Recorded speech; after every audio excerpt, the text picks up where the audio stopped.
Kadapa municipal corporation లో నిధులు గోల్మాల్ కలకలం రేపింది. కుక్కల పేరు చెప్పుకుని ఫుల్లుగా మెక్కుతున్న అధికారుల కహాని ఏంటో మీరే చూడండి. కడప మున్సిపల్ కార్పొరేషన్ లో ప్రజాధనాన్ని స్వాహా చేసేందుకు ఉన్న ప్రతి అవకాశాన్ని అందిపుచ్చుకుంటున్నారు కొంతమంది అవినీతి అధికారులు. కడప 50 డివిజన్లలో ఎక్కడ చూసినా వీధి కుక్కలు కనిపిస్తుంటాయి. ఉన్న కాంట్రాక్టర్ను కాదని పంజాబీలకు కుక్కల నియంత్రణ ఆపరేషన్ చేసే బాధ్యతను కట్టబెట్టారు కడప కార్పొరేషన్ అధికారులు. ఈ సెంటర్లో రోజుకు 14 కుక్కలకు మాత్రమే ఆపరేషన్ చేసే మౌలిక వసతులు ఉన్నాయి. ఆపరేషన్ చేసిన తర్వాత కుక్కలను ఇక్కడే ఉంచి ఆహారం, వ్యాక్సిన్ ఇవ్వాలి. ఆపరేషన్ చేసిన కుక్కల చెవికి కమ్మలు వేసి వాటిని జియో ట్యాగింగ్ చేస్తారు.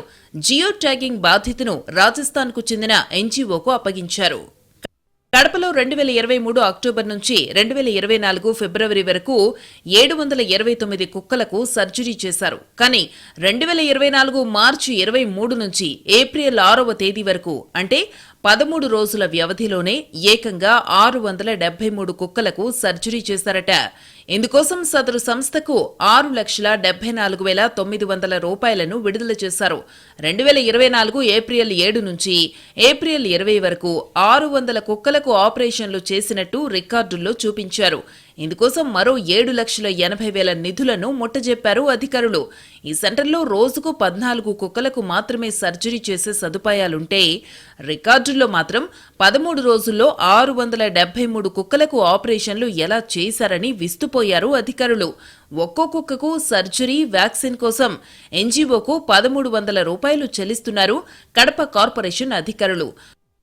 గవర్నమెంట్ నుంచి 1,500 కుక్కకు వాటి యొక్క క్యాచింగ్కు కానీ అదేవిధంగా వాటి యొక్క ఆహారము, స్టెరిలైజేషన్కు అంతా కూడా నిర్ణయించినప్పటికీ ముందు ప్రీవియస్గా 1,300కే చేస్తూ ఉన్నారు కాబట్టి అదే రేటుతోనే కంటిన్యూ చేసి చేయడం జరిగింది.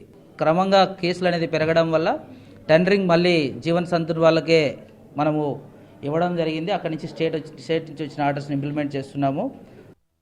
కొంతమంది మున్సిపల్ అధికారులు కుక్కలకు సర్జరీ చేయకుండా చేసినట్టుగా రికార్డుల్లో నమోదు చేసి లక్షలు ప్రభుత్వ ధనాన్ని దుర్వినియోగం చేశారని ఆరోపణలున్నాయి.